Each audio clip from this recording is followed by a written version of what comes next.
Okay guys, we're going to continue rolling with our circles and all of the properties within circles. So talking about segment lengths of chords. So if two chords intersect in the interior of a circle, then the product, when you multiply things together, the product of the lengths of the segments of one chord is equal to the product of the lengths of the segment of the other chord.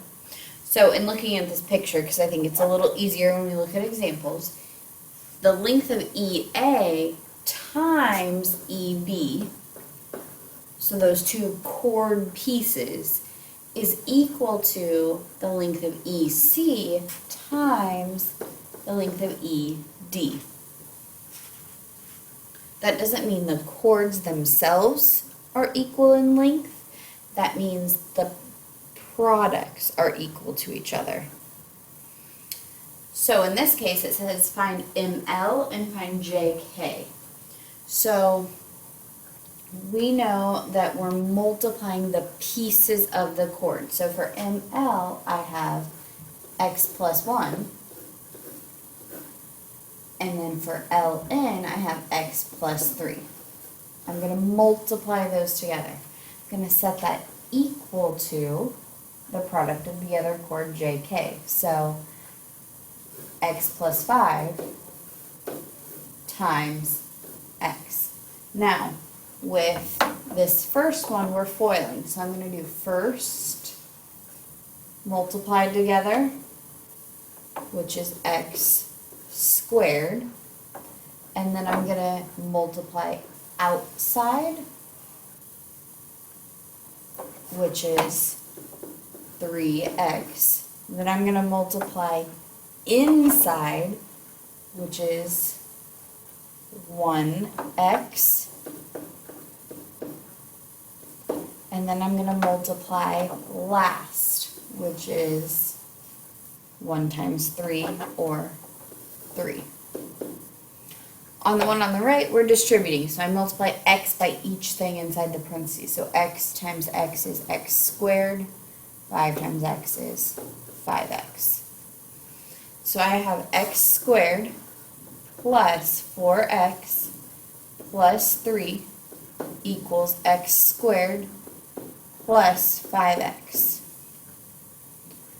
So I want to start combining like terms. I combine the 3x and the 1x, but I'm going to combine on both sides. So the first thing I'm going to do is move all of my x squareds to the same side. But when I do that, that actually cancels out both of those x squareds, which makes the problem a whole lot nicer.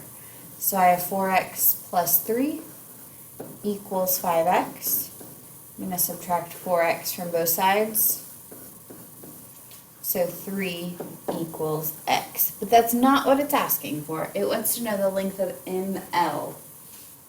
So ML is equal to x plus 1 plus x plus 3. That's the whole segment. I have to add all those pieces together. In this case, x is 3, so I have 3 plus 1 plus 3 plus 3. So that gives me 10. So ML is 10. Now remember, it's not the lengths that are the same, it's the product of the pieces that are the same. So we shouldn't get the same length for JK. So JK is equal to x plus 5 plus x. So I get 3 plus 5 plus 3, and I get that JK is 11.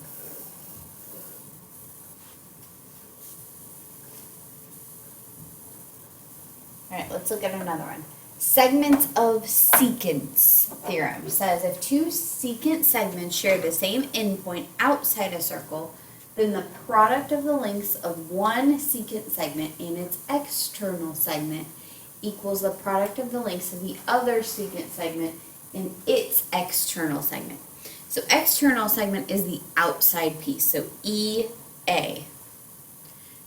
We take EA and we multiply by the whole secant segment. So EA times the length of EB. and then the outside piece is EC, the whole segment is ED.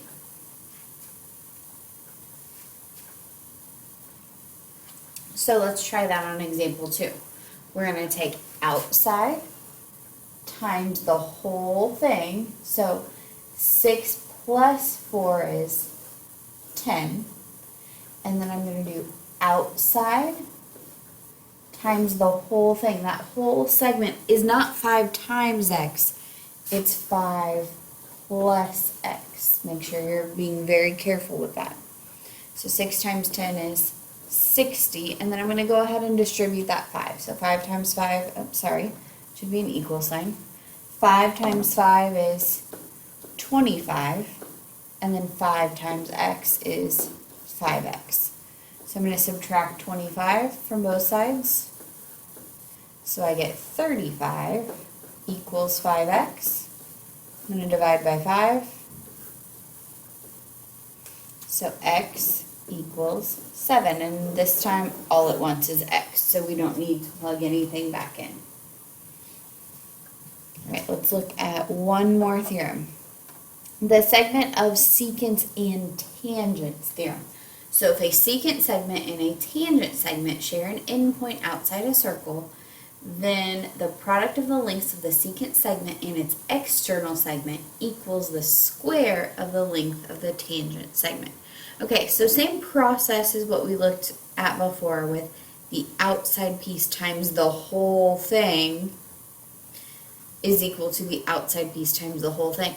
But in this case, if you look at EA, there's no whole thing, it's just EA. So remember that when you square something, that really means that you're multiplying it by itself. So they're doing EA times EA. That's where that is coming from. So same process, just written a little differently. So then our outside piece is EC, the whole segment piece is ED. Alright, let's try this last one. So we have our tangent of 10, so we're going to do 10 times 10, or 10 squared. And then our outside piece is 5, and then the whole thing is 5 plus x, not 5 times x. So we have 10 squared is 100, and I have 5 times 5 is 25, and then 5 times x is 5x. I'm going to subtract 25 from both sides. So 75 equals 5x. Divide by 5, and I get 15 equals x, and it only asks for x here, so we don't need to plug it back into anything else. Alright guys, that's all I have for today. If you have questions, please come in and see me. Otherwise, I'll see you in class.